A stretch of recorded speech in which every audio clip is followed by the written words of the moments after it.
बेटा, तो हम बात करते हैं करंट इलेक्ट्रिसिटी की। ठीक है जी, करंट इलेक्ट्रिसिटी में क्या बातें होती है, किस बारे में चर्चा करेंगे। मैं तो कह रहा हूँ कि फील नहीं आए तो मेरे को सीधा बोलना, सीधा फील करना बेटा। फील आएगा बिल्कुल बराबर कि करंट क्या होता है, बिल्कुल सबको झटका लगेगा, करंट का महसूस होगा, है ना। तो करंट इलेक्ट्रिसिटी हमारा क्या चीज़ होता है उसके बारे में अपन चर्चा करते हैं। सबसे पहले बात आई बेटा करंट की कि सब करंट होता क्या है। तो करंट को कहते हैं, जैसे मान लो हमारे पास कोई भी एक वायर है, हमारे पास कोई भी एक वायर है, ये तार है, उसमें अगर कोई चार्ज दौड़ने लग जाए, किसके रेस्पेक्ट में, समय के साथ में, समय के साथ में अगर कोई चार्ज दौड़ने लग जाता है तो कहीं ना कहीं हमारे पास एक चीज़ को डिफाइन किया जाता है, वही चीज़ हमारी क्या कहलाती है, करंट कहलाती है। बेसिक तो हम जो करंट को कहते हैं वो कहते हैं D q by d T. ये कौन सा करंट होता है बेटा, इंस्टेंटेनियस। हम कहते हैं the rate of flow of charge, flow of charge, जो आवेश के जो प्रवाह होने का जो फ्लो होता है, जो रेट होता है, this is known as current. ये कौन सा करंट की बात की है बेटा मैंने, इंस्टेंटेनियस, तात्क्षणिक, किसी पर्टिकुलर समय के लिए जो करंट बहता है वो D q by d T बहता है। दूसरा अगर मैं बात कह दूं कि साहब एक करंट हमारे पास एवरेज की जब बात करनी हो तो delta Q by delta T. Average का कहीं भी नाम आ जाए, चाहे वो काइनेमेटिक्स में आ जाए, चाहे वो पावर के लिए आ जाए, चाहे वो करंट के लिए आ जाए, एवरेज का होता है total change upon total time में। जितने में टोटल हुआ चेंज वो हमारा, इसका यूनिट जो होता है करंट का वो क्या होता है, एम्पियर। ये कोई खास यूनिट नहीं है, ये साइंटिस्ट के नाम से हैं, उसकी याद में अपन ने रख दिया। यहां से देखोगे तो इसका यूनिट क्या मिलेगा आपको, कुलाम इंटू कुलाम अपॉन सेकेंड। क्या ये यूनिट तो समझ में आ गई रही यहां तक की। तो बेटा करंट का फ्लो कब होता है, करंट किसे कहते हैं, हम करंट उसे कहते हैं जिसके अंदर, जिस वायर में, जिस कंडक्टिंग, जिस चालक तार में आवेश का प्रवाह होगा और समय के साथ उस आवेश के, हाँ एक बात कहूंगा मैं कि जितना आवेश, जितना चार्ज एंटर हुआ उतना ही चार्ज एग्जिट हुआ। तो चार्ज के आने और जाने में कोई फर्क, नेट चार्ज उसमें कितना, उस कंडक्टर में नेट जितना पहले था उतना ही अब है। ये तो एक बेसिक सी कहानी आ गई हमारी करंट के लिए। एक छोटा सा सवाल बता दूं आपको मैंने कहा बेटा Q बराबर t square, sorry I is equal to t square plus 2t।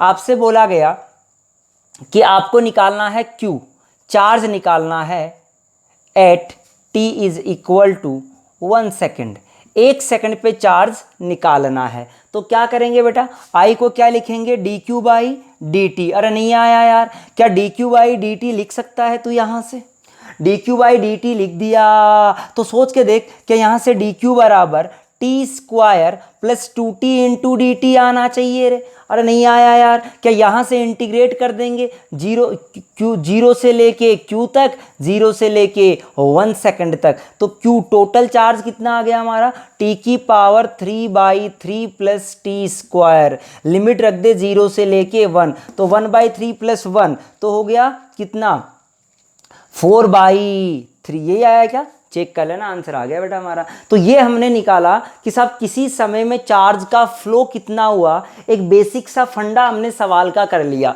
दूसरा मैं कह दूं, इस सवाल के साथ में आपको दूसरा सवाल दे दिया जाए कि साहब अभी तो आपको करंट दिया और चार्ज पूछा, मैं तो कह रहा हूं आपको Q बराबर दे दिया T square plus 5t।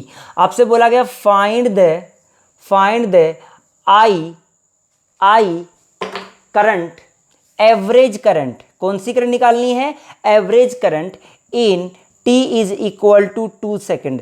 2 second में एवरेज करंट निकालनी है बेटा। दूसरा निकालना है find the current at t बराबर 2 सेकेंड। एट t बराबर 2 सेकेंड का मतलब कौन सा करंट निकालना आपको, इंस्टेंटेनियस, और बराबर in t is equal to 2 second का मतलब एवरेज निकालना है। तो बेटा एवरेज निकालने के लिए तुझे क्या लिखना पड़ता था, क्या delta Q by delta T होना, अरे नहीं आया यार, अभी अभी तो कहा था मैंने delta Q by delta T होना चाहिए। तो बोल delta Q by delta T की अगर तू चर्चा करे, delta Q by delta T की, तो Q2 माइनस Q1, Q2 मतलब t बराबर 2 सेकंड पे कितना चार्ज हुआ, t बराबर 2 पुट कर दे सीधा सीधा, कितना आ जाएगा 4 + 10, 4 + 10 कितना हो गया रे? 14 तो हो गया Q2। -0 पुट कर देगा तो नहीं आया यार। अरे t बराबर 0 पे क्या चार्ज था? This is Q1 and t बराबर 2 सेकंड पे क्या चार्ज था? This is T2। So delta Q upon कितने समय की बात किया? 2 सेकंड की। क्या 7 एम्पियर आ गया रे? अरे नहीं आया यार। तो t अब निकालना t कहां पर? t बराबर 2 सेकंड पे, तो लिखेंगे dQ/dt, क्योंकि अब कहां पर निकालना है? किसी पर्टिकुलर समय की अगर वो बात करने लग जाए तो वो हमारा करंट कौन सा कहलाएगा? इंस्टेंटेनियस करंट कहलाएगा। तो यहां देख बेटा, dQ/dt कर दे इसका, तो 2t + 5। अब t बराबर 2 पुट कर देख, 4 + 5 9 एम्पियर आया। क्या चमका कि नहीं चमका रे? क्या एवरेज निकालना और इंस्टेंटेनियस निकालना तेरे को आता है? कोई कन्फ्यूजन नहीं है। अब सोच, इसी सवाल से दूसरा सवाल कर लेते हैं हम लोग। हमें क्या बोला गया? देख देख क्या बोला गया। हमें बोला गया कि सब ये सवाल दिया गया है, find the I average in t = 2 second. 2 second में I एवरेज बताओ। 2 सेकंड में I एवरेज बताओ। तो क्या करें? क्या करें रे? I एवरेज अगर तेरे को निकालना है तो तेरा मकसद तो dQ/ΔT होना ही चाहिए। सब ये कहां से लाए हम लोग? तो बड़ा एक तो इसका तरीका और भी है हमारा, जो अपन एसी में पढ़ेंगे। किस में पढ़ेंगे रे? एसी के अंदर बात करेंगे। फिलहाल अपन I एवरेज बराबर ΔQ/ΔT की बात करें तो क्या होना चाहिए? किसी इस t बराबर 2 सेकंड में, तो पहले बेटा q का इक्वेशन निकाल ले। एक काम कर लेते हैं हम लोग, क्या निकाल लेते हैं? dQ/dt बराबर t² + 2t। यहां से देखता जा, dq लिखना चाहूं तो क्या dt इंटीग्रेशन कर दूंगा इसका, क्या टोटल चार्ज आ जाएगा? अरे Q1 से लेके Q2 तक, 0 से लेके 2 सेकंड तक, क्या this charge is net charge आएगा? दिस इज Q, तो t³ + t²। यहां से जो आंसर आएगा 2 लिखोगे तो 8/3 + 4। तो जो आंसर है, किसका वैल्यू आ जाएगा रे? अरे डेल्टा Q का आ जाएगा यार। अरे किसका आ जाएगा? डेल्टा Q का। अरे अगर तेरे पास अगर डेल्टा Q आ गया तो बाकी तो तू निकाल ही सकता है यार। देखो कितने में पूछा, तो डेल्टा Q/2 सेकंड जो आंसर आएगा, दिस इज द करंट। बोल चमका कि नहीं चमका? ये तो हमारे टाइम पास करने के लिए बात कही थी मैंने। ऐसी कोई बातें हमारे एग्जाम्स में पूछने के चांस नहीं रहते हैं, बट बेसिक बातें हमको आई बेटा। यहाँ से हमने इंस्टेंटेनियस और एवरेज की बात कर ली। अब अपन बात करें कि बेटा जो करंट होता है हमारा, सोच के देख, जो करंट होता है वो करंट स्केलर होता है कि वेक्टर होता है?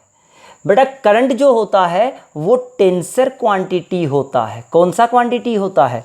टेंसर क्वांटिटी होता है। टेंसर क्वांटिटी वो क्वांटिटीज होते, ध्यान रखना, जिसके अंदर वेक्टर लॉ को फॉलो नहीं किया जाता, बट डायरेक्शन सेंस होता है। जैसे डायरेक्शन सेंस का मतलब क्या कहा मास्टर ने? जैसे मान लो मैंने कहा बेटा एक वायर था, इसमें -2 एम्पियर करंट बह रहा है। इस -2 का मतलब तुझे पक्का फील आएगा कि ये उल्टी डायरेक्शन में 2 बह रहा है। इसका मतलब तू क्या कह सकता है कि सब वायर में ऐसे करंट बह रहा है और कितना बह रहा है? 2। क्या तेरे को फील आया इस चीज का? क्या डायरेक्शन का फील आता है कि इधर और इधर, बट वेक्टर लॉ को फॉलो। जैसे मान लो मैंने कह दिया ये हमारे पास कोई करंट आई, ये 90 डिग्री है, सपोज कर, ये कितना है? 90 डिग्री। ये मान लो हमारे पास 6 एम्पियर आया और ये हमारे पास 8 एम्पियर आया, तो ये कितना हो जाएगा बेटा? क्या 14 एम्पियर हो जाएगा? नहीं आया यार। अगर ये वेक्टर होता, अगर ये वेक्टर होता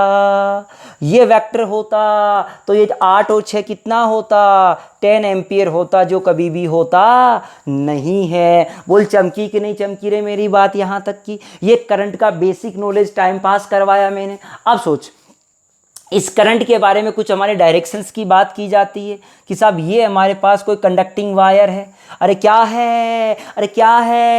कंडक्टिंग वायर, एक चालक तार है बेटा। इसमें कुछ इलेक्ट्रॉन्स होते हैं हमारे पास, हम कहते हैं फ्री इलेक्ट्रॉन्स होते हैं। हमने कहता पॉजिट्रॉन भी है और दोनों ही मान लिया हमने। हम क्या कहते हैं, मान लो इसमें करंट बही इधर, करंट कैसे बही? इधर, तो पॉजिट्रॉन किधर दौड़ा रहे? करंट की डायरेक्शन में कौन दौड़ेगा? पॉजिट्रॉन। और इलेक्ट्रॉन किधर दौड़ेगा? Opposite to the current. Electron किधर दौड़ेगा? दौड़ता कौन है हकीकत में? इलेक्ट्रॉन। अरे दौड़ता कौन है? इलेक्ट्रॉन। नाम किसका आता है? नाम आता है पॉजिट्रॉन का। दौड़ता कौन है? इलेक्ट्रॉन। बोल चमकी मेरी बात? हाँ आया साहब आया। कोई दिक्कत इस बात में? रे क्लियरिटी आई। अब सोच बेटा, अगली बात कहूं कि सब ये जो बैटरी नाम आपने सुना, ये जो बैटरी होती है ये आपको क्या देती है बताओ मेरे को? एक सवाल है तुम्हारे लिए, बेसिक सवाल है मेरा कि बैटरी आपको क्या देती है बताओ? बैटरी क्या देती है? बैटरी क्या देती है? क्या देती है बैटरी? बैटरी क्या देती है? ऑप्शन दे दिया, पहला पोटेंशियल डिफरेंस, दूसरा करंट, तीसरा एनर्जी, चौथा चार्ज। बोल क्या देती है बैटरी? क्या देती है? सपोज कर तू कैसे देती है। मान लेते हैं हम लोग बेटा, हमारे पास ये कंडक्टर है। ये क्या है हमारा? कंडक्टर। कोई भी कंडक्टर या रेजिस्टेंस हमारा, कोई भी बल्ब है। मैं तो बल्ब की बात कर लेता हूँ। ये ले, मैंने क्या किया कि साहब मेरे पास ये कोई रेजिस्टेंस आ गया, ठीक है साहब। यहाँ मैंने एक बैटरी लगा दी। क्या लगा दिया बेटा? एक बैटरी लगा दिया 20 वोल्ट का। सोच के देखना, 20 वोल्ट का बैटरी लगा दिया। अब तू सोच के देख, इसमें फ्री चार्जेज होते हैं। क्या होता है इसमें? Free charges. होता कौन है? इलेक्ट्रॉन। मानते किसको है? पॉजिट्रॉन को। हाँ सब आया बिल्कुल, पॉजिट्रॉन होता है। अब मैंने कहा इधर वोल्टेज कितना है रे? क्या जीरो? अरे नहीं चमका यार, बैटरी के लिए कितना होता है? जीरो। ये कितना होता है? वी। क्या ये भी जीरो? क्या ये भी वी? नहीं चमका यार। बोल आया कि नहीं आया रे? अब सोच के बता, यहां पर उस पॉजिट्रॉन की, जो पॉजिट्रॉन मान ले यहां पर है, उसकी एनर्जी कितनी है रे? क्या एनर्जी जीरो है यहां पर? अरे एनर्जी बराबर क्या होता है रे? क्या क्यू वी होता है? नहीं आया यार। यू बराबर, क्या यहां पर अगर एनर्जी की चर्चा करेगा तो क्या ईवी आएगी? जैसे यहां एनर्जी जीरो थी, यहां से गुजरा तो क्या उसको एनर्जी दिया? किसने दिया रे? बैटरी ने। ओहो चला, जैसे ही चला यहां पहुंचा, जैसे बेटा यहां से गुजरा, यहां वोल्टेज कितना? जीरो। यहां एनर्जी कितनी? ईवी। यहां एनर्जी कितनी? जीरो। यहां दे के निकला, यहां एनर्जी वापस क्या हो गई? बैटरी ने कहा और मिलेगा। बैटरी के पास गया गया गया, यहां पहुंच गया बेटा। यहां जैसे इसके पास से गुजरा, भिखारी बन गया। क्या बन गया रे? भिखारी। और जैसे यहां से पास हुआ, अगेन बैटरी ने दिया, फिर खाली किया, फिर लिया, फिर खाली किया। क्या ले रहा था? यहां से एनर्जी ले रहा है। कितनी एनर्जी ले रहा है बेटा? ईवी एनर्जी ले रहा है। और कहां खाली कर रहा है? रेजिस्टेंस पे। This is the load. ये हमारा क्या है? ये रेजिस्टेंस है। रेजिस्टेंस पे खाली कर रहा है। तो ये क्या प्रोवाइड करता है बैटरी आपको? बैटरी आपको सिर्फ और सिर्फ एनर्जी प्रोवाइड करती है। अरे बैटरी क्या प्रोवाइड करती है? एनर्जी प्रोवाइड करती है। और जो पॉजिट्रॉन या इलेक्ट्रॉन था, ये किसका काम करते हैं? मैं तो कह रहा हूं ये तो ट्रक भर भर के ले जा रहे हैं। अरे क्या भर ले जा रहे हैं? ट्रक। किसका? एनर्जी का। यहां से लेके यहां खाली कर दिया, तो बैटरी ने थोड़ी ना चार्ज दिया। तुम्हारे मन में कई बार चार्ज ऑप्शन आता है बेटा, बैटरी चार्ज करना, चार्ज करना, इसलिए उसको चार्ज घुसेड़ रहे हो, नहीं, उसको आप एनर्जी इकट्ठी करवा रहे हो उसके अंदर। तो हमने कह दिया कि एनर्जी किसका काम करते हैं? ये एनर्जी कैरियर का काम करते हैं। जो भी हमारे पास इलेक्ट्रॉन और प्रोटॉन होते हैं, वो किसका काम करते हैं बेटा? वो एनर्जी कैरियर का काम करते हैं। अरे बोल चमका कि नहीं चमका मेरी बात? तो सब ये एनर्जी कैरियर का काम करते हैं। कौन? इलेक्ट्रॉन और पॉजिट्रॉन। तो हमें क्या मिल गया? बैटरी क्या प्रोवाइड करती है अपन को? एनर्जी प्रोवाइड करती है। यहां तक की चर्चा अपन ने कर ली। अब थोड़ा सा आगे बढ़ते हैं बेटा। देख, हमने कहा कि सब इस कंडक्टर्स में इलेक्ट्रॉन्स प्रोटॉन्स, ये क्या होता है क्या नहीं होता, इसकी थोड़ी सी चर्चा की डिस्कशन करते हैं हम लोग। तो देख क्या बात आती है, इंपॉर्टेंट पॉइंट है हमारा। हमने क्या कहा कि सब हमारे पास कोई भी एक कंडक्टिंग वायर है। ये कंडक्टिंग वायर है बेटा जी। ये जो कंडक्टिंग वायर है, अब तुम ये बताओ मेरे को, क्या इस कंडक्टिंग वायर के अंदर फ्री चार्जेज होते हैं? बिल्कुल होते हैं यार। कंडक्टिंग वायर को अगर आपने बैटरी से नहीं जोड़ा, जैसे मान लो मैं कह दूं ये कंडक्टिंग वायर था, ये हमने बैटरी लगाया और ये हमारा स्विच था, हमने स्विच को ऑफ रखा।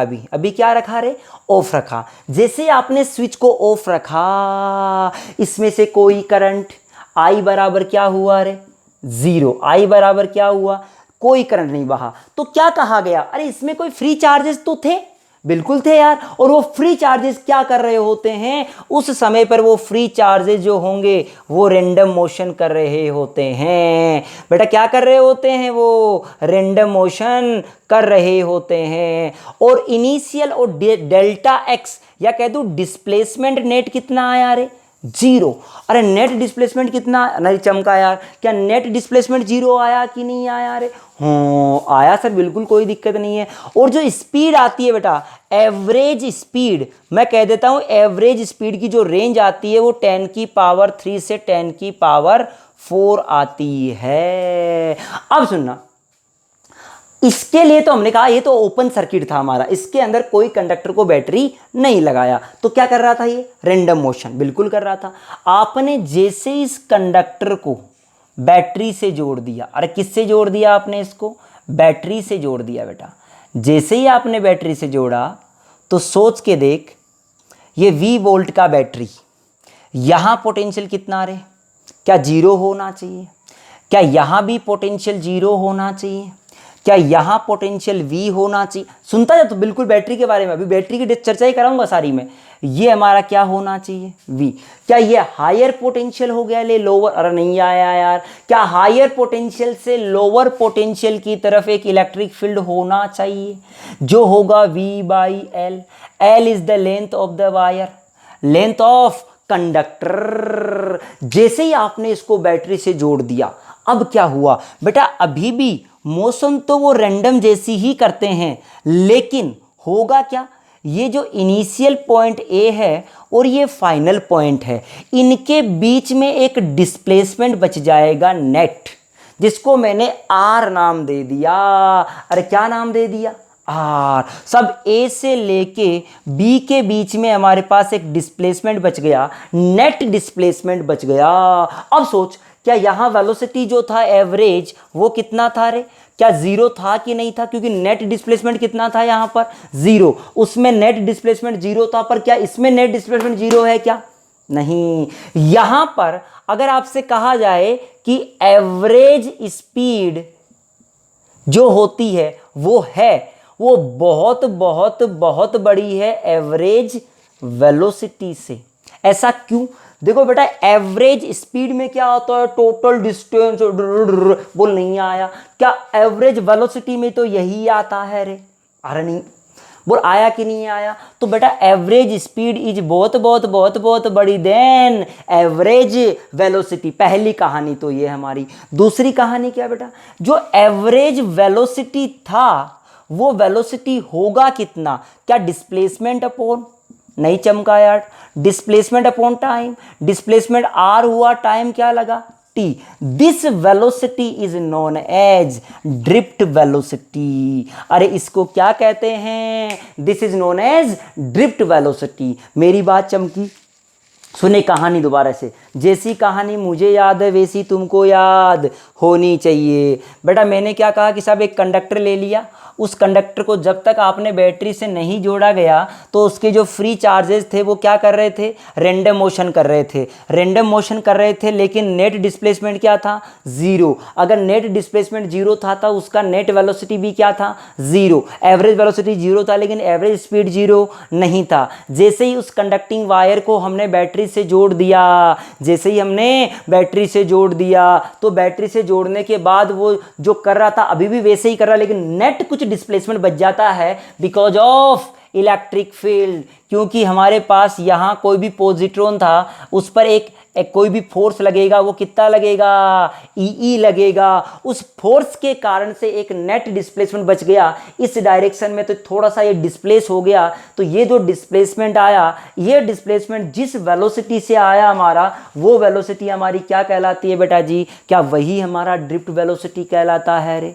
अरे नहीं चमका यार, बोल क्लियरिटी आई मेरी बात में, अरे नहीं आया क्या? अब सोच, अब अपन इस ड्रिफ्ट वेलोसिटी की बात करते हैं। उस ड्रिफ्ट वेलोसिटी की कंसेप्ट क्या है उसकी चर्चा अपन शुरू करते हैं बेटा। काम की बात होती है ड्रिफ्ट वेलोसिटी हमारा।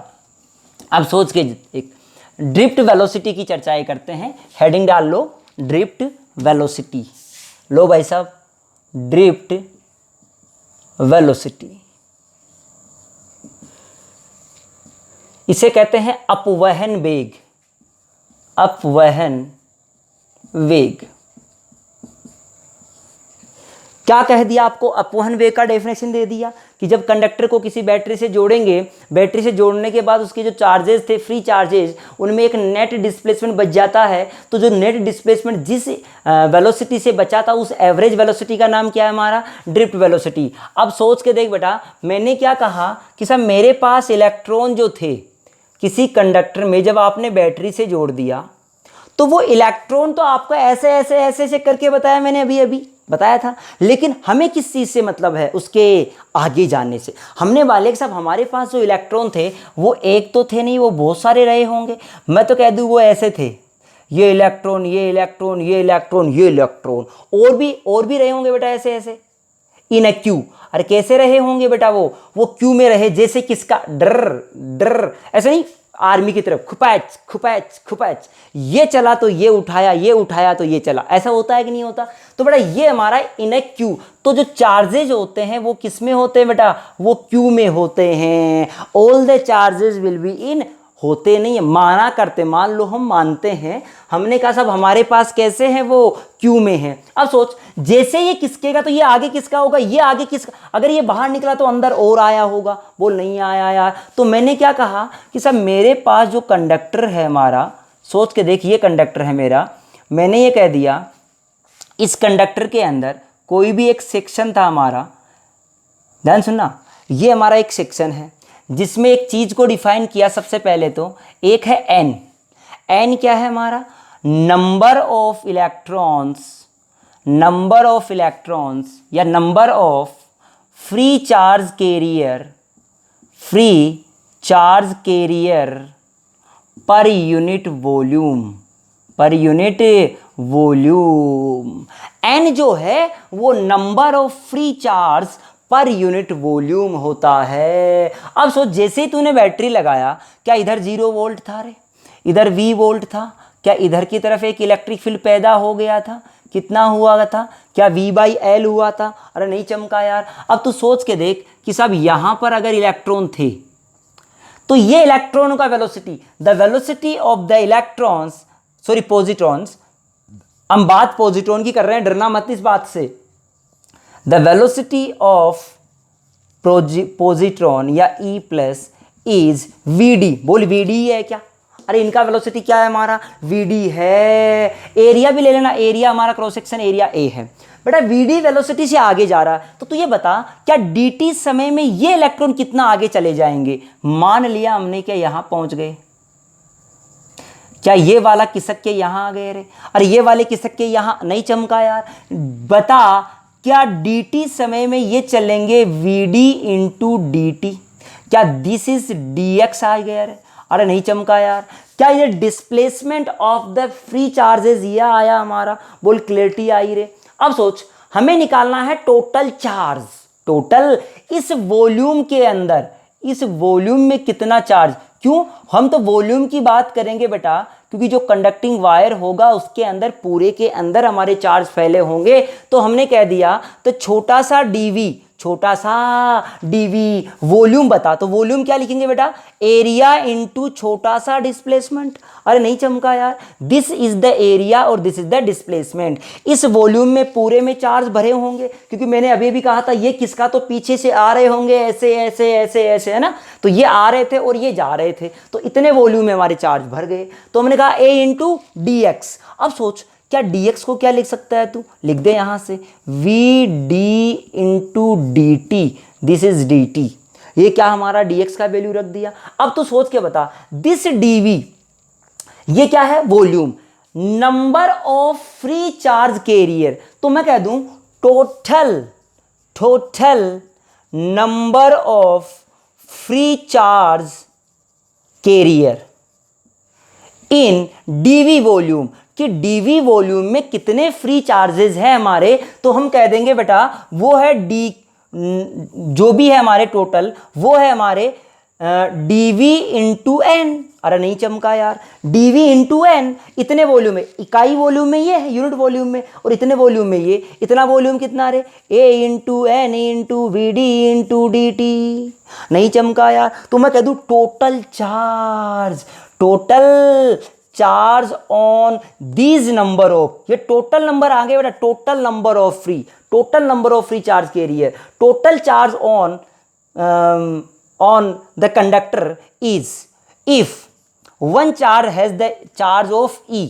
अरे एक पे कितना चार्ज होता है, क्या ई के बराबर होता है, किसके बराबर होता है, ई के बराबर। तो हम लिखेंगे कि टोटल जो डी क्यू चार्ज आया वो आएगा n e A v d, ये देख, इंटू डी टी। अरे डी टी कहाँ गया हमारा, d t into d T.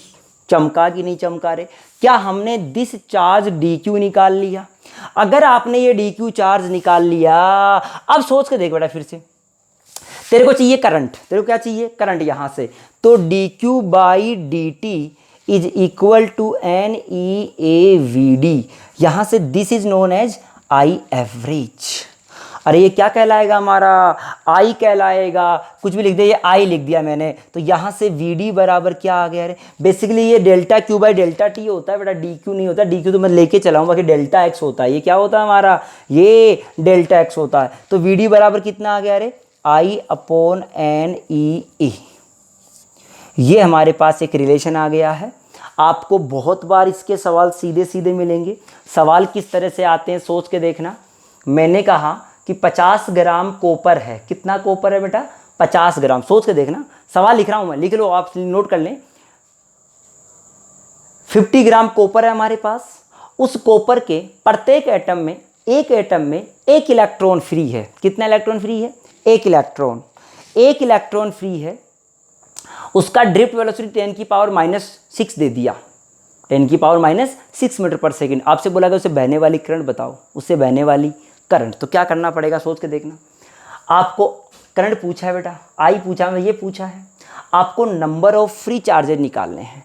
अब बताओ, एक कॉपर में 50 ग्राम, ये आपका धर्म है कि आपको निकालना आना चाहिए कि 50 ग्राम कॉपर में, 50 ग्राम कॉपर में कितने नंबर ऑफ एटम्स होते हैं। अरे ये आपको पता होना चाहिए। और आवोगाड्रो नंबर होता है 6.023 इंटू 10⁻23। क्या यही होता है क्या, आवोगाड्रो नंबर ये होता है। ये भी समझ में आ गया अपन को। तो बेटा यहां से आप क्या निकालोगे, नंबर ऑफ कॉपर एटम। अगर आपने कॉपर एटम का नंबर निकाले तो एक एटम में कितना चार्ज है, एक है। अगर 2 दिया होता तो 2 से मल्टीप्लाई कर देते, तो क्या नेट चार्ज आ जाता, नहीं चमका यार। क्या नेट चार्ज नहीं आता, नेट क्यू, नेट ये आ जाता एन का वैल्यू। किसका वैल्यू आ जाता, एन का वैल्यू। और ई से मल्टीप्लाई कर दोगे तो एन ही आ जाता नेट। एरिया आपको गिवन है, वीडी आपको गिवन है, आई आपको निकालना है। कभी भी इसके सवाल टफ नहीं मिलेंगे, फॉर्मूला बेस्ड सवाल होते हैं। बोल चमका नहीं चमका। दूसरी बात सुनना बेटा, यहां से तेरे को यहां एक चीज मिली कि VD proportional to 1 upon area. अरे VD proportional to 1 upon area, क्या आप फ्लूइड मैकेनिक्स के अंदर पढ़ते हो रे तुम लोग, क्या पढ़ते हो, A1V1 बराबर A2V2। अरे नहीं चमका यार, क्या पढ़ते हो, A1V1 बराबर A2V2। याद है कंटिन्यूटी इक्वेशन। कैसे, सोच कर देख। आपसे कहा गया कि सब एक वायर है हमारा, ये वायर है, इस तरह का वायर है। एक क्रॉस सेक्शन ये बना दिया, एक क्रॉस सेक्शन ये बना दिया, एक क्रॉस सेक्शन ये बना दिया। मैं तो 2 की बात कर रहा हूं, ए और बी की। यहां वेलोसिटी v1 है, यहां वेलोसिटी v2 है। तू देख के इतना बता कौन सा बड़ा है, v1 बड़ा है v2 से, या v2 बड़ा है v1 से, या v1 बराबर है v2 के। ये ए ऑप्शन, ये बी ऑप्शन, ये सी ऑप्शन, ये डी ऑप्शन। और कांट से कह ही नहीं सकते। तो क्या होना चाहिए बेटा, क्या V2 का एरिया कम है। जहां पर एरिया कम होगा, यहां से देख ले, जहां पर एरिया कम होगा वहां वेलोसिटी, सीधी सी बात है, V2 ज्यादा होना चाहिए। ये हमारा कंसेप्ट कहां से आता था, याद होगा आपको अच्छी थे, ये वहीं से आता है जहां से हमने फ्लूइड मैकेनिक्स पढ़ा। तो ये यहां से भी है बेटा। ये क्या है हमारी, वाटर करंट, हीट करंट, ये। अरे यार एक बात सोच, जितना चार्ज आया, क्या चार्ज तो उतना ही गुजरेगा। तो छोटा एरिया मिले तो जल्दी गुजर जाएगा। अगर एरिया छोटा हो गया तो क्या होगा, वो चार्ज जल्दी गुजर जाएगा, उसमें ज़्यादा समय नहीं लगेगा। अगली बात करते हैं, पहला पार्ट खत्म हुआ हमारा। अब अपन बात क्या करते हैं बेटा, हमारे पास एक रिलेशन आता है यहाँ से, उस रिलेशन की बात करते हैं। आपने नाम सुना होगा ओम्स लॉ, है ना। ओम्स लॉ पढ़ा होगा, तो वही बात यहाँ पढ़ेंगे हम लोग। देख क्या कहानी है उसकी भी पढ़ते हैं। आपसे क्या कहा गया, ढंग से समझे। मैंने ये कहा बेटा कि मेरे पास ये कोई कंडक्टर था ही, इस कंडक्टर में क्या होता है, इधर की तरफ आ रहा इलेक्ट्रिक फील्ड होता है E बराबर V/L, ये जानती हो तुम, ये इलेक्ट्रिक फील्ड होता है। अब बता, इसमें कोई फ्री चार्जेस था क्या? एक फ्री चार्जेज होते हैं कि बहुत सारे होते हैं? अरे बहुत सारे होते हैं यार, ये थोड़ी एक ही होता है। तो हमने कहा कि हमारे पास अगर कोई कॉपर एटम है तो इसमें बहुत सारे फ्री चार्जेज रहे होंगे। अगर बहुत सारे फ्री चार्जेज रहे होंगे, वो दौड़ रहे होंगे क्योंकि उन पे क्या लगा, इलेक्ट्रिक फील्ड। अब मैंने क्या कहा था अभी मैंने कहा था ड्र ड्र ड्र ड्र ड्र, ऐसे दौड़ रहे थे, ये ऐसे दौड़ रहे थे ना, कहा था मैंने। तो बेटा कहीं ना कहीं तो बीच में कोई दूसरा आएगा। क्या आपस में कोलिजन्स होगी रे? अरे नहीं चमका यार, क्या होगा आपस में? कोलिजन्स, क्योंकि इस पॉजिट्रॉन पे एक फोर्स लगेगा इधर की तरफ, ई। क्या लगेगा रे? ई। और एक्सेलरेशन कितना लगेगा? E/m। This is the acceleration of this particle, of this charge particle. इस आवेश पे जो एक्सेलरेशन लगेगा वो E/m लगेगा। ये बात तो चमकी अपन को। अब सोच, मैंने कहा, फिर समझे, ढंग से समझे बेटा, ये जो पॉजिट्रॉन था वो अकेला तो नहीं है, इसके साथ में और भी बहुत सारे रहे होंगे। तो दौड़ा तो टक्कर हुई, खुपैच, इधर हुई, चारों टक्कर हुई। अब टक्कर हुई तो सोच, इधर इलेक्ट्रिक फील्ड लगा, तो ये मान ले यहाँ से चालू हुआ दौड़ना, ये तो इनिशियल यहाँ से अगर चालू हुआ, सोच यहाँ से अगर दौड़ना चालू हुआ तो इसका इनिशियल वेलोसिटी क्या रहा होगा? 0। क्या इधर एक्सेलरेशन लगा रहे? क्या कहीं आके यहाँ टक्कर हुई? सोचना, यहाँ के टक्कर हुई, एक बार यहाँ टक्कर हुई, टक्कर फर्स्ट, पहली टक्कर फर्स्ट कोलिजन, ये दूसरा कोलिजन सेकंड कोलिजन। मैं तो कह रहा हूँ 2 लगातार टक्कर, मैं फर्स्ट सेकंड से कोई लेना देना, मैं तो कह रहा हूँ 2 लगातार टक्कर हुई।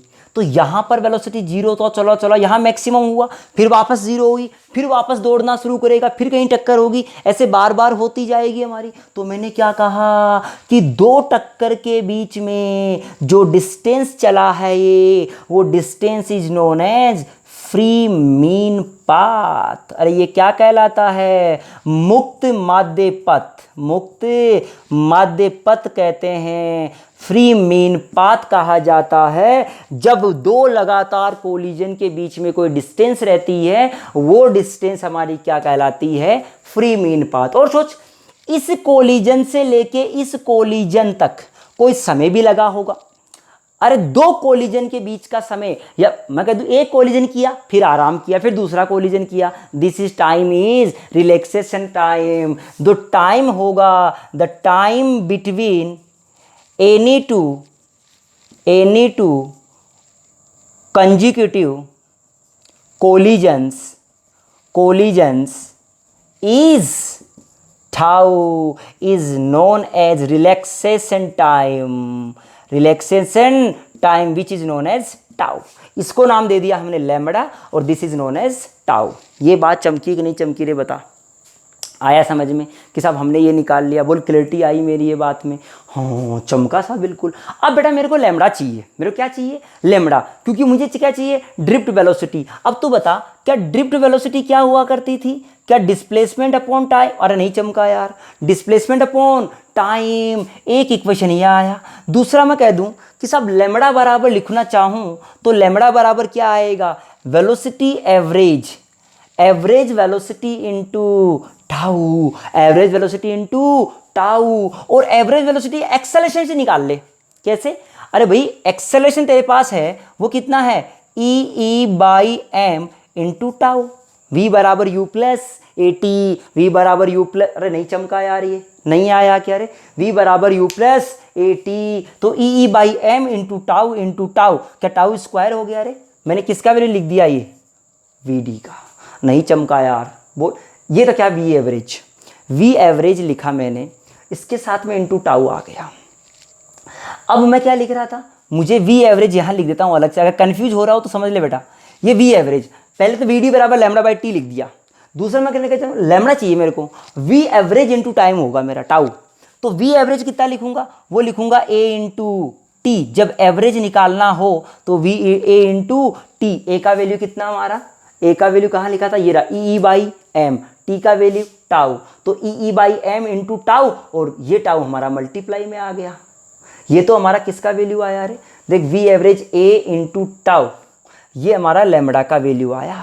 नहीं चमका यार, ये लैम्बडा का वैल्यू यहाँ पुट कर दे तो वी डी बराबर तेरे पास आएगा e upon m into tau, क्योंकि एक टाउ से टाउ कट जाएगा, लिख दे टाउ स्क्वायर बाई टाउ। क्या टाउ से टाउ कट गया रे, बचा क्या, यहाँ से ई निकाल ले तू, ई बराबर आ जाएगा वी डी, या वी डी का वैल्यू रख दे, वी डी बराबर क्या था करंट के रूप में, अरे वी डी बराबर क्या था n e A I upon N e A, this is v d. अरे नहीं आया यार, मैं जो निकालना चाह रहा हूँ समझना बेटा, मैंने किसका वैल्यू निकाला, वी डी का वैल्यू, ये वी डी का वैल्यू यहाँ पुट कर दे, ये बोर्ड में भी पूछता है डेरिवेशन बेटा, देखा है जे बराबर सिग्मा ई, जे बराबर वो यही डेरिवेशन होता है।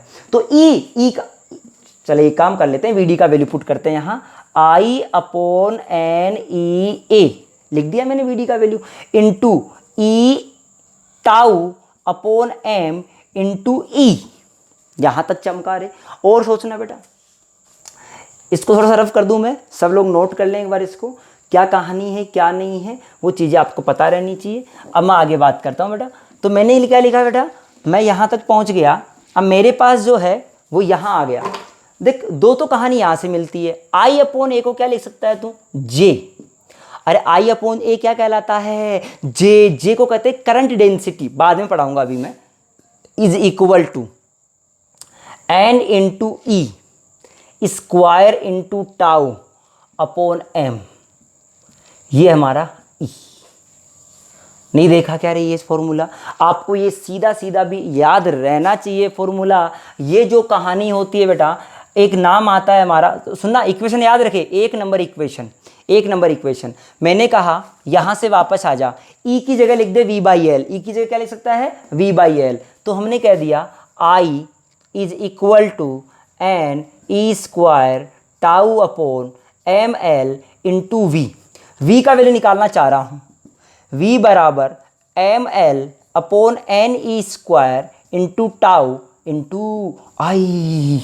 ओ हो, क्या this is known as Ohm's law, अरे क्या कहलाता है ओम्स लॉ, यही हमारा क्या कहलाता है, ओम का नियम कहलाता है, जिसमें ये चीज देख V बराबर R इंटू आई, वी बराबर R इंटू आई, क्या this is known as resistance.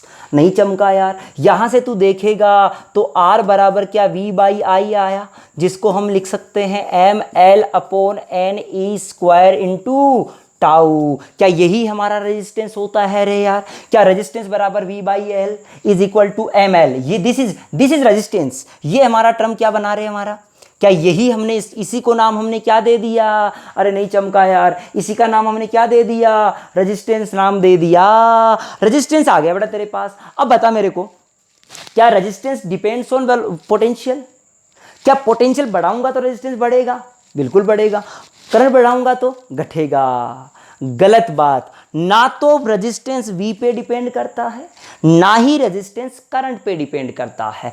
Resistance किस बात पे डिपेंड करता है, इन दोनों के रेशियो पे डिपेंड करता है। तो लाइन लिख ले,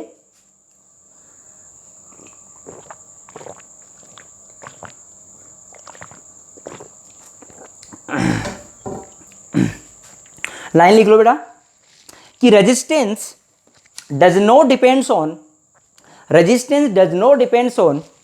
potential and current, it's a constant quantity,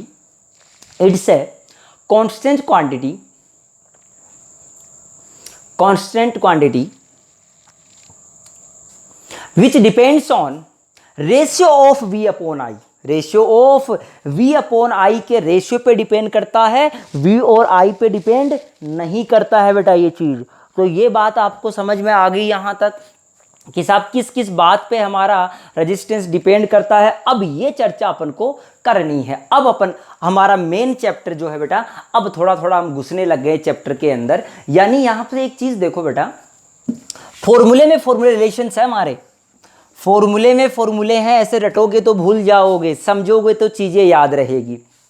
सोच, मैंने क्या कहा कि सब R बराबर आ गया मेरे पास m into L N E square tau into A. एक टर्म यहां से और मिल गई मेरे को, दिस इज द रेजिस्टेंस, और इस टर्म को नाम दिया गया रो। रो है m upon N E square into tau. ये हमारा रेजिस्टेंस है बेटा, और ये हमारा रजिस्टिविटी है। ये क्या है रे? Resistivity. This is resistance, this is resistivity, this is the property of the material, property of the material. ओ हो, ये क्या आ गया कि सब ये जो बात होती है रो, ये जो रो होता है वो डिपेंड करता है किस बात पर हमारा, कि सब मटेरियल कौन सा है। कॉपर है तो रो अलग रहेगा, आयरन है तो रो अलग रहेगा, लेकिन सेम आयरन के लिए रो हम सेम माना करेंगे। तो ये बात भी चमकी रहे मेरी बात यार। तो हमने ये कह दिया बेटा कि रो जो होगा डिपेंड करेगा मटेरियल पे, और जो रेजिस्टेंस होगा वो हमारा कुछ भी हो सकता है। ये बात हमको समझ में आ गई? बोल क्लियर है ये बात बेटा? हाँ, अब अपन आगे की बात करते हैं। आगे क्या हमारे पास देखो, हमने कहा सब ये रो हो गया। अब यहाँ से दो चार चीज़ें डिफाइन की जाती है, फिर बाद में डिटेल पढ़ेंगे हम लोग। तो बेटा ये रो हुआ, एक चीज़ आता है हमारा, इसका रेजिस्टेंस क्या होता है, इसका यूनिट क्या होता है हमारा बेटा? इसका यूनिट होता है ओम। रेजिस्टेंस का यूनिट क्या होता है? ओम। और इससे निकाल, इसका यूनिट देख, इसका निकाल रो का, ये दो, तो R is equal to rho L upon A आया रे। यहां से रो निकालेगा तो देख क्या निकलेगा, रो का जो यूनिट आएगा वो आएगा ohm into metre, ohm into metre. ये किसका यूनिट आया रे? रजिस्टिविटी का। रजिस्टिविटी का जो यूनिट आया वो आया ओम इंटू मीटर, और रेजिस्टेंस का क्या था? ओम। हाँ, ये बात चमकी साहब। अब नई चीज सुनना, इसके अंदर आपसे कहा गया कि एक चीज होता है, इसे कहते हैं sigma 1 upon r. This is known as conductance, conductance, जिसका यूनिट होता है महो।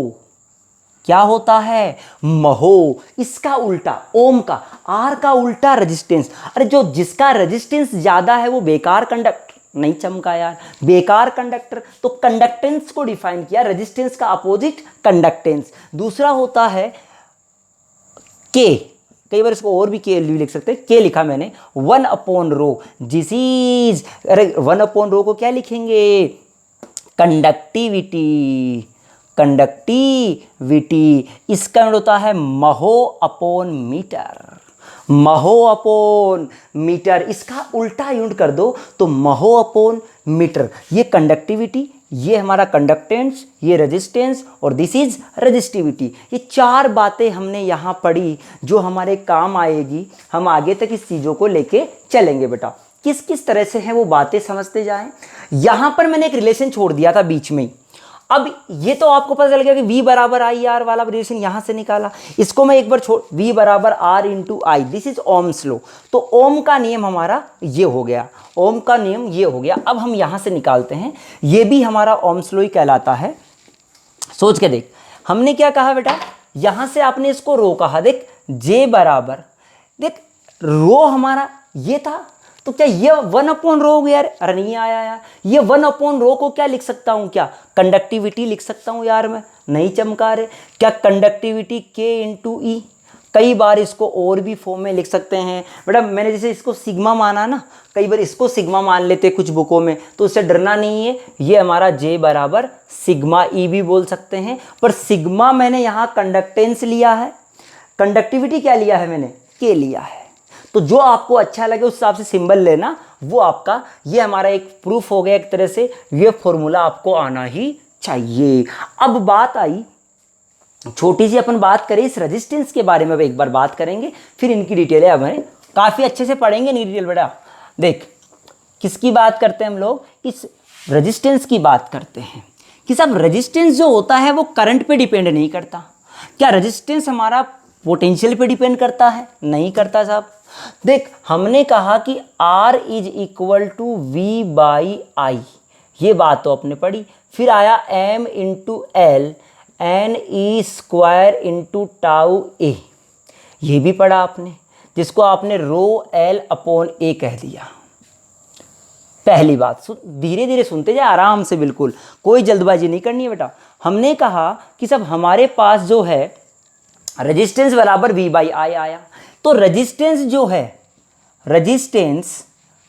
Resistance does not depends on potential and current और पोटेंशियल पे डिपेंड नहीं करता। It depends on ratio, it depends on V by I ratio.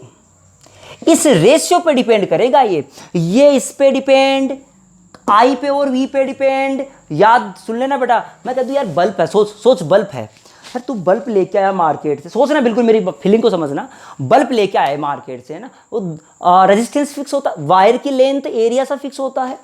तुमने आके 20 volt पे लगा दिया और उसी को तूने 40 वोल्ट पे लगा दिया, क्या बल्ब बड़ा हो जाएगा, तार बढ़ जाएगा? कभी नहीं बढ़ेगा बेटा। तो रेजिस्टेंस जो है वो हमारा कभी भी V और I से चेंज, लेकिन रेजिस्टेंस में ध्यान से देख, क्या लेंथ आया, क्या एरिया आया, क्या रो आया? इसका मतलब द रेजिस्टेंस डिपेंड्स ऑन, देखना रेजिस्टेंस डिपेंड्स ऑन किस किस बात पे डिपेंड करता है रे?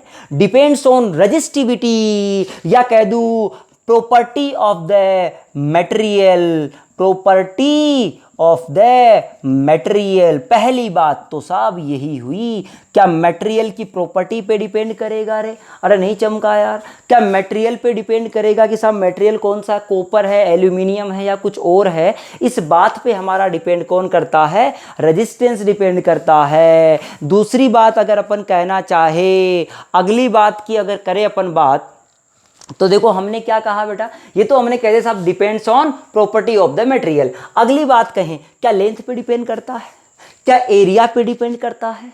एरिया और लेंथ पे डिपेंड करने का मतलब है इट डिपेंड्स ऑन डायमेंशंस। अरे किस पे डिपेंड करता है? डायमेंशंस पे डिपेंड करता है यार, कि एरिया है, लेंथ है, उस बात पे डिपेंड करता है। तीसरी बात बेटा मैं कह रहा हूं, it depends on temperature. Resistance depends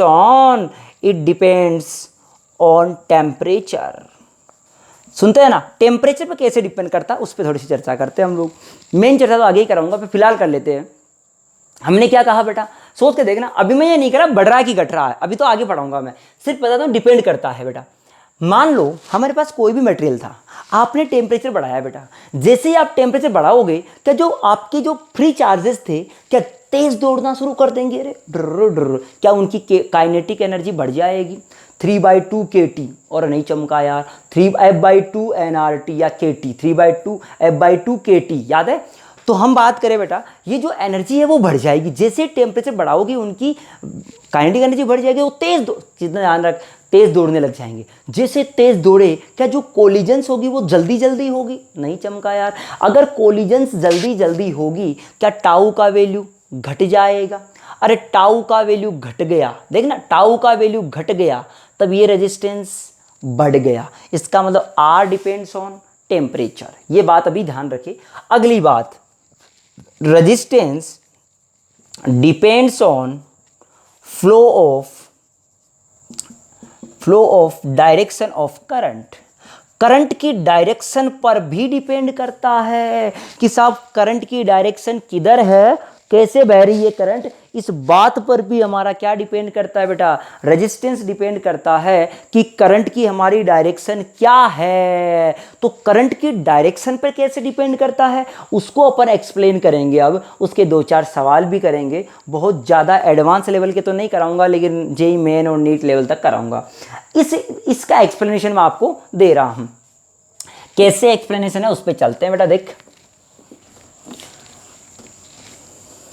ये सादगी, ये नाजुगी, तू कौन कहाँ से आई है।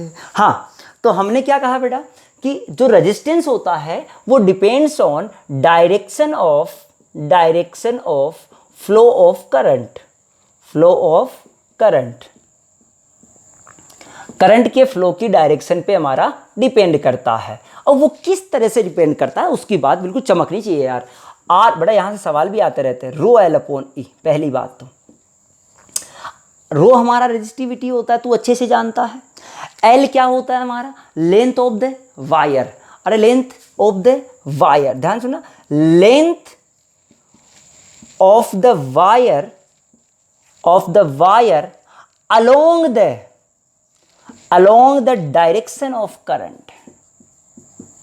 जिधर करंट बह रही है ना, उस डायरेक्शन में जो हमारा लेंथ होगा वायर का वो होगा एल।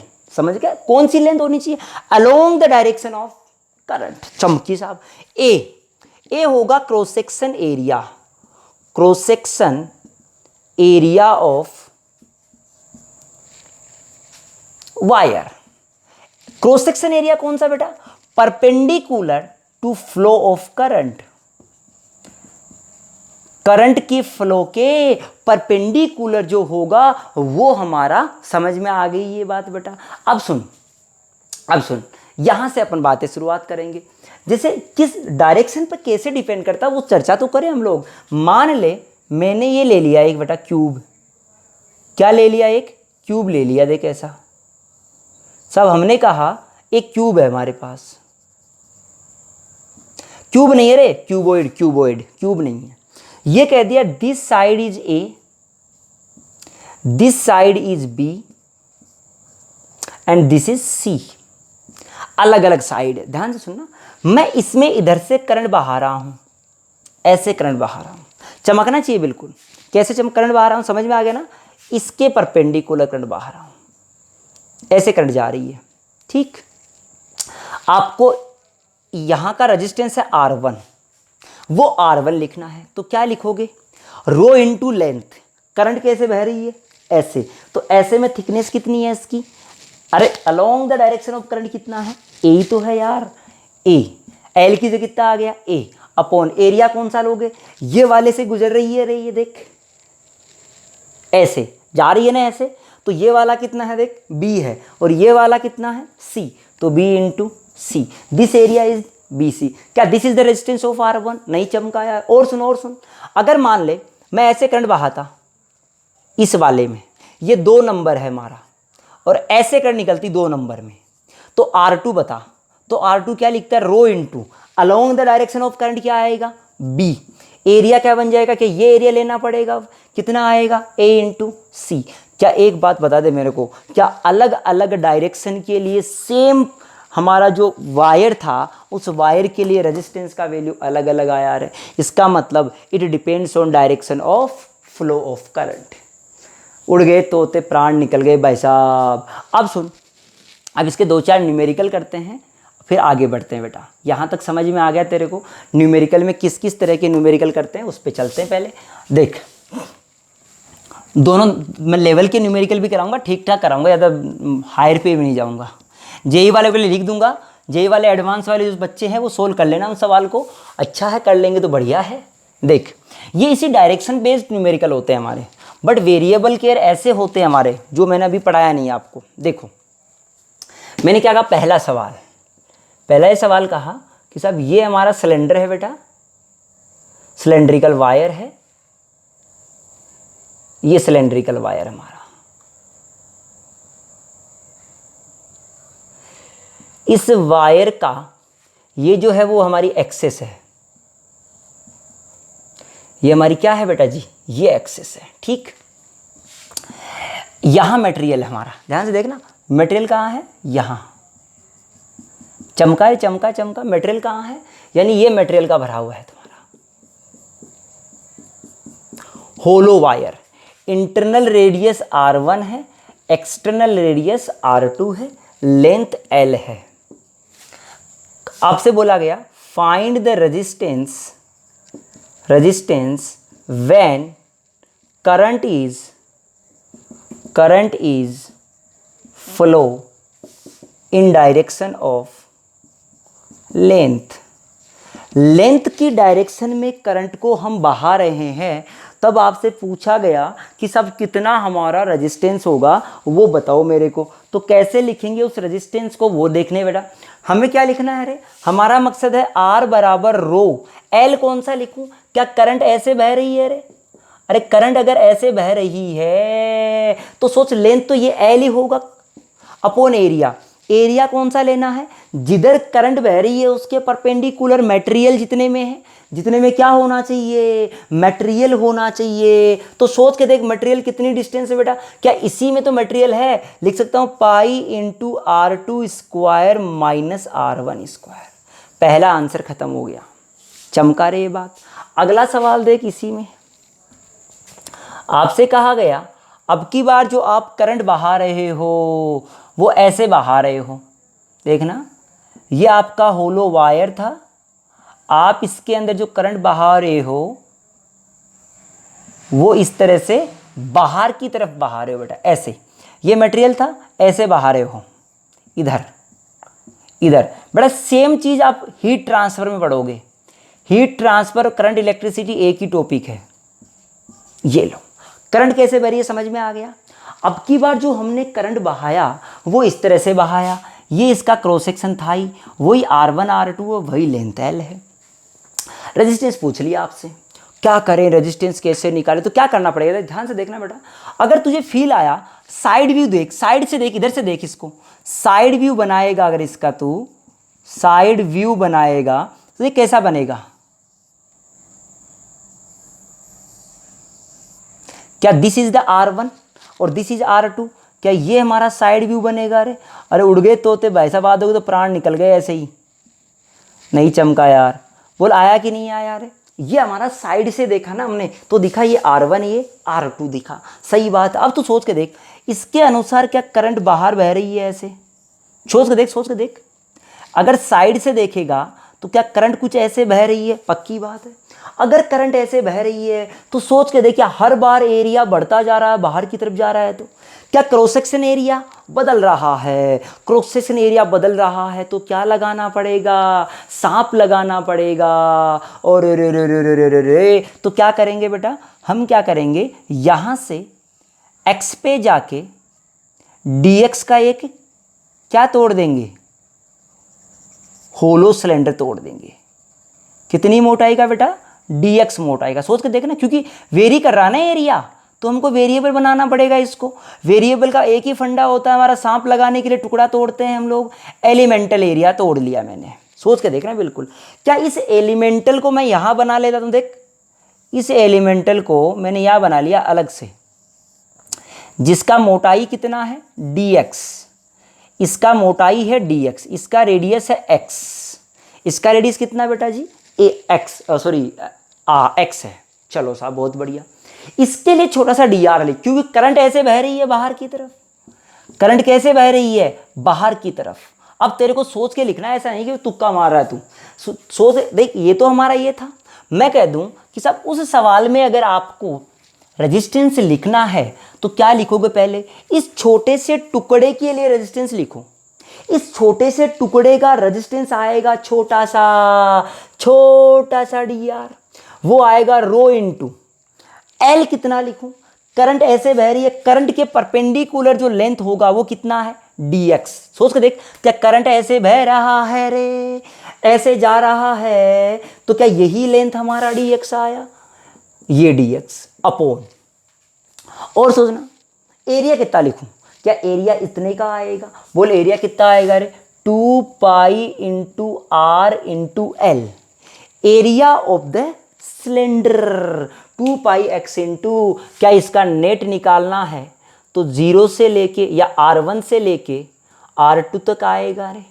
लिख ले रो upon 2 pi into L, dx by x का इंटीग्रेशन क्या होता है ln, लिख दूं R2 बाई R1। क्या रेजिस्टेंस आ गया तेरे पास, rho upon 2 pi L ln R2 by R1। बेटा ये सवाल हमारा जब हीट ट्रांसफर पढ़ोगे तो आपसे क्या पूछता है, इस सवाल के लिए ऐसा बोलता है यहाँ का टेम्परेचर T1 यहाँ का टेम्परेचर T2, यानी पोटेंशियल डिफरेंस की जगह यहाँ क्या आएगा टेम्परेचर, तो हीट करंट बहेगी, तो वो हीट करंट किसके प्रोपोर्शनल होती है, इसके 1 अपॉन के, अरे आर इसके r proportional to ln R2 by R1, तो क्या current proportional to 1 upon ln R2 by R1 होगा। बिल्कुल सही बात है, ये चाहे थर्मल करंट होगा चाहे थर्मल रेजिस्टेंस होगा, दोनों में काम करेगा, इसमें भी काम करेगा और उसमें भी काम करेगा, दोनों एक ही कंसेप्ट पे बेस्ड होते हैं बेटा हमारे। क्या यहाँ तक की समझ में आ गई कहानी। अगला सवाल देख, एक सवाल और इसका, फिर खत्म करेंगे इसको। हमने कहा कि साहब एक ये जो नीट वाले बच्चे हैं वो लास्ट वाली ये बात जरूर ध्यान रखिए, जो मैंने प्रोपोर्शनलिटी बताया था, ये वाले नीट वालों के लिए बात पूछी जा सकती है। अब की बात कहा बेटा, होलो स्पेयर के लिए बात कर दी उसने, होलो स्पेयर की बात कर दी कि साहब होलो स्पेयर के लिए रेजिस्टेंस निकाल के बताओ कैसे। मान लो ये आपका स्पेयर है, इसका रेडियस R2 है, इसका रेडियस R1 है, यहां आपके पास मटेरियल है, चमकना चाहिए यार, यहाँ क्या है हमारा मटेरियल है। आपको कहा गया कि जो करंट बह रही है वो बाहर की तरफ बह रही है बेटा, कैसे बह रही है, ऐसे बह रही है बाहर की तरफ। तो सोच के देख, क्या ऐसा दिख रहा है कि एरिया वेरिएबल रहेगा, एरिया कैसे रहेगा, वेरिएबल। वैसे ही क्या करेंगे, x पे जाके dx का एक एलिमेंटल तोड़ेंगे हम लोग, जैसे इसमें तोड़ा था वैसे ही तोड़ लो।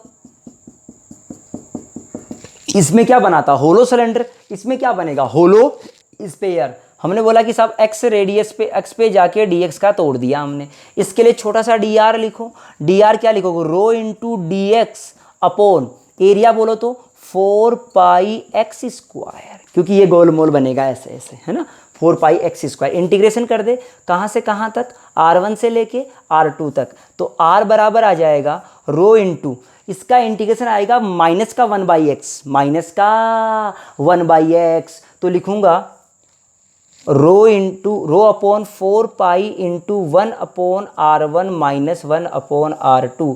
यहाँ से वैल्यू आएगा rho R2 minus R1 R2 upon 4 pi. This is the resistance. ये हमारा रेजिस्टेंस आया किसके लिए रे, इस स्पेयर के लिए आ गया, जो हमारा एक होलो जैसा स्पेयर था। बोल चमकी ये बात मेरी। और ले लेता हूँ, एक लेवल का सवाल और करवा देता हूँ, लास्ट एक सवाल और यार, एक सवाल बिल्कुल आ गया, खोपड़ी में आ गया तो करना ही चाहिए यार। देख सवाल तो और भी बहुत सारे होते हैं बेटा, इसके कितने भी वेरिएबल के सवाल दे सकता है वो आपको। देख क्या सवाल बोला, ये हमारे पास इस तरह का कुछ सेफ है,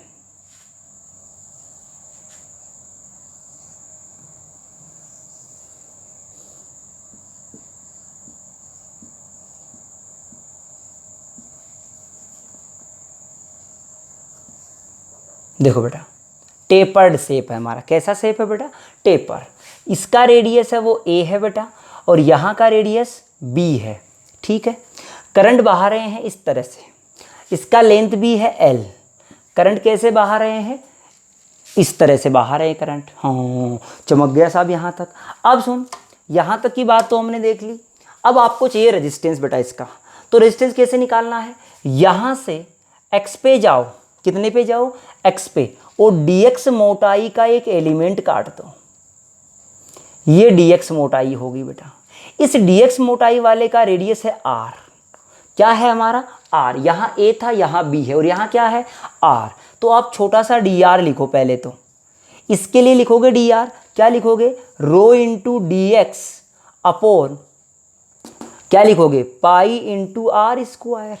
यहां तक चमक गया। इसका रेडियस लिखेंगे यार, करंट ऐसे जा रही है तो करंट ऐसे बह रही है तो ये डिस्क जैसा बनेगा।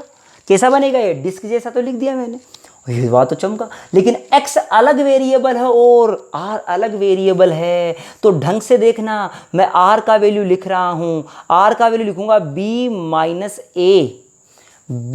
Minus a upon l into x plus A. ये देखिए चमका कि नहीं चमका बेटा, ये तो रेडियस था ही था। हम ये कहते थे कि इतने को ऐसे काटना सीखो यार, इस चीज को। ये कितना हमारा b, नहीं चमका यार। पूरे के लिए बात कर लिया मैंने, यूनिटरी मेथड लगा दिया, ये b माइनस ए हो गया। ये कितने में है हमारा, l में, तो b माइनस ए अपॉन l। हमें कितने के लिए चाहिए था, x के लिए, तो x से मल्टीप्लाई कर दिया। तो ये कितना रेडियस कितना होगा, ए प्लस ये जो भी था ये आ गया, नहीं चमका रहे, अरे ए तो ये था ये, और ये हमारा क्या आया बी माइनस एक्स अपॉन, इसका डिफ्रेंशिएशन करें यार, डिफ्रेंशिएशन करूंगा तो डी आर बराबर B minus A into L into D X. क्या यहाँ से तुम्हारे पास किसका वैल्यू आ गया बेटा, डी एक्स का वैल्यू। दे डी एक्स बराबर क्या लिख सकता हूँ, डी एक्स बराबर लिखूंगा L upon B minus A into D R. ये डी एक्स का वैल्यू यहाँ पुट कर दे। क्यों ऐसा, क्योंकि आर को लिखना थोड़ा डिफिकल्ट था, आर का स्क्वायर करना डिफिकल्ट था, तो डी एक्स का वैल्यू लिख दिया L upon pi into B minus A, और डी एक्स का लिख दिया D R upon R square. Limit लगा दो, ए से लेके रेडियस का लिमिट क्या है, ए से लेके बी तक, ये किसका वैल्यू आ गया, नेट रेजिस्टेंस का। सोल्व कर लेना, तेरे पास आंसर आ जाएगा। अरे चमका कि नहीं चमका मेरा सवाल, बिल्कुल क्लियरिटी आई कि नहीं आई रे। हाँ तो बेटा ये चीज़ जो हमने देखी वो इस बात के लिए देख लिया कि साहब नेट रेजिस्टेंस जो होगा वो किस तरह से हम किसी भी शेप का निकाल सकते हैं, और भी बहुत सारी हमारे पास शेप हो सकती है जिनको अपन सोल्व कर सकते हैं। आगे बात करते हैं, हेडिंग लिख low temperature dependence. Temperature dependence, हम टेम्परेचर की बात कही थी हमने, तो मैंने तभी कहा था कि बेटा ये चीज़ मैं थोड़ा सा आगे पढ़ाऊंगा, तो वो आगे का वक्त आ चुका हमारा कि टेम्परेचर पे किस किस तरह से डिपेंड करता है हमारा रेजिस्टेंस, अलग अलग मटेरियल के लिए कैसे कैसे डिपेंड करता है, वो सारी बातों की अपन चर्चा कर लेते हैं। यहाँ पर देखते जा बेटा, हमने क्या कहा, हमने कहा कि साहब हमारे पास लिख दो टेम्परेचर डिपेंडेंस, टेम्परेचर डिपेंडेंस किस पर बेटा, किसका, रेजिस्टेंस के लिए बात कर रहे हैं हम लोग, है ना। रेजिस्टेंस का टेम्परेचर पर क्या फर्क पड़ता है, सबसे पहली बात R बराबर होता है m into L upon N E square tau into A, बोल यही होता है हमारा।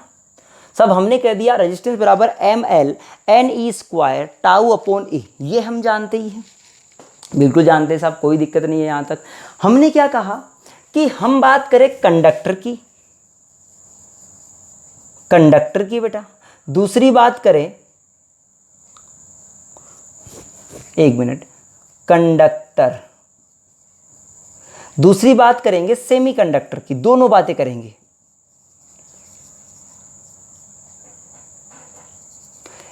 कंडक्टर और सेमीकंडक्टर की, इंसुलेटर की करने की कोई चर्चा नहीं है।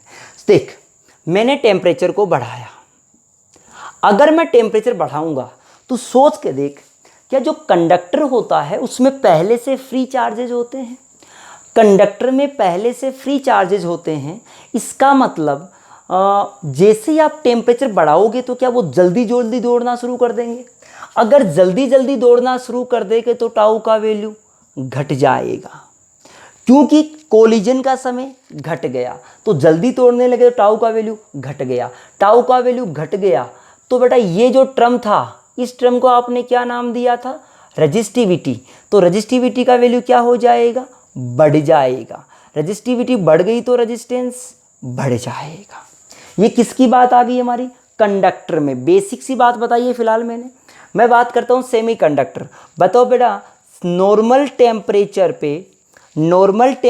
पे सेमीकंडक्टर किसकी तरह व्यवहार करता है हमारा, क्या इंसुलेटर की तरह व्यवहार करता है यार, बिल्कुल सही बात है। जैसे ही आपने टेम्परेचर बढ़ाया, क्यों करता है इंसुलेटर की तरह, क्योंकि सेमीकंडक्टर में फ्री चार्ज कैरियर्स नहीं होते, से नॉर्मल टेम्परेचर पे सेमीकंडक्टर में फ्री चार्ज कैरियर नहीं होते। अब देख हमने कहा इसके अंदर जैसे ही आपने टेम्परेचर बढ़ाया तो n का वैल्यू बढ़ना चाहेगा, n का वैल्यू बढ़ेगा, क्या n का वैल्यू बढ़ेगा तो फ्री चार्ज आ गए, फिर वो दौड़ना शुरू करेंगे, जैसे टेम्परेचर बढ़ाओगे तो तेज दौड़ना शुरू करेंगे, टाउ का वैल्यू घटेगा, टाउ का वैल्यू घटेगा। लेकिन इन दोनों में से ज्यादा कौन बढ़ेगा रे, ये ज्यादा बढ़ेगा। इसका कारण क्या है, तू एक बात सोच के देख, जब टेम्परेचर नॉर्मल था तो n का वैल्यू जीरो, n का वैल्यू जीरो था तो रेजिस्टेंस क्या था, इन्फिनिटी, बहुत ज़्यादा, और n का वैल्यू कुछ ना कुछ है तो यार इन्फिनिटी तो नहीं होगा, कुछ तो होगा,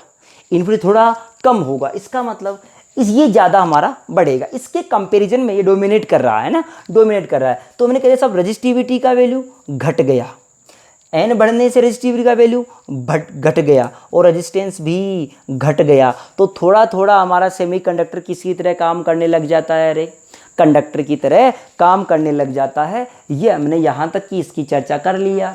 अगला और सुन ले बेटा, हमने कहा साहब ये तो हमारी सिंपल सी सेमीकंडक्टर और कंडक्टर के लिए बात कर ली। टेम्परेचर डिपेंडेंस के लिए कोई भी हमारा रेजिस्टेंस होता है वो डिपेंड करता है इनिशियल रेजिस्टेंस पे। किस पे डिपेंड करता है बेटा? ये थोड़ा सा थर्मल एक्सपेंशन जैसी बात आएगी हमारी। डिपेंड करता है इनिशियल रेजिस्टेंस पे और डिपेंड करता है बेटा चेंज इन टेम्परेचर पे। अगर मैं कह दूं इस प्रोपोर्शनल के मार्क को हटा दिया जाए तो एक कांस्टेंट आता है alpha are naught into d t. This alpha is known as, क्या कहलाता है बेटा? ये कहलाता है ये कांस्टेंट होता है जिसे कहते हैं अपन लोग कोफिशिएंट ऑफ थर्मल रेजिस्टेंस। बता वहाँ क्या कहते थे थर्मल एक्सपेंशन में? कहते थे कोफिशिएंट ऑफ थर्मल एक्सपेंशन या लीनियर थर्मल एक्सपेंशन कोफिशिएंट, ऐसा कहा करते थे। यहाँ रेजिस्टेंस के लिए बात कही जाती है बेटा, वो अलग था और ये अलग है। अब बेटा हमने क्या कहा कि सब नेट के लिए बात कर लो। कहाँ से कहाँ के लिए? आर नोड से लेके आर किसी टी तक, आर नोड से लेके कहाँ तक बेटा? आर टी तक, और टी इनिशियल टेम्परेचर, इनिशियल से लेके टेम्परेचर फाइनल तक। तो यहाँ पर मैंने लिख दिया R T minus R naught बराबर alpha into R naught D T integration T1 से लेके T2 तक। ये किसका वैल्यू आ गया रे? Change in temperature due to change in resistance due to temperature change. अब सोच अल्फा जेई वाले सवालों के लिए मे बी वेरिएबल और मे बी कांस्टेंट। मैं तो कह रहा हूं हकीकत में तो कभी कांस्टेंट होता ही नहीं है। ये हकीकत में क्यों नहीं होता बेटा? हकीकत में जैसे मैं तो कह रहा हूँ रेजिस्टिविटी की बात कही थी ना मैंने, जो कांस्टेंट मानते थे मटेरियल के लिए वही कांस्टेंट नहीं होती। क्यों? अरे टेम्परेचर की चर्चा कर ली तूने यार। जब तूने टेम्परेचर का इफेक्ट देख लिया तो क्या टेम्परेचर के कारण से रेजिस्टिविटी बदल रही थी? तो हम समझ में आ गया चीज। तो बड़ा अल्फा कांस्टेंट डिपेंड करता है किस पे? टेम्परेचर पे। पर खास तौर से नीट वाले सवालों के लिए कांस्टेंट ही दिया हुआ होगा। सवालों में जैसा कहेगा वैसा कर लेंगे हम लोग। सवालों में जैसा कहेगा, अगर अल्फा बराबर कांस्टेंट है तो मैं क्या लिखूंगा? R T minus R naught बराबर alpha are naught delta T, जिसमें यहां से आर टी बराबर लिखूंगा तो R naught 1 plus alpha delta T. नहीं चमका यार? बोल आया कि नहीं आया रे ये चीज? अल्फा इंटू डेल्टा टी, यहां तक समझ में आ गया मेरे को। अब काम की बात देख, इसमें कई बार तेरे को ये पूछता है बता सेमीकंडक्टर के लिए अल्फा क्या रहेगा, पॉजिटिव या नेगेटिव, और कंडक्टर के लिए अल्फा कैसा रहेगा, पॉजिटिव या नेगेटिव, कौन सी बात रहेगी वो पूछ लेता है बेटा हमसे। तो वो कैसे करें हम लोग? हमें टेम्परेचर की बात इस टेम्परेचर के साथ में पूछ लेता है।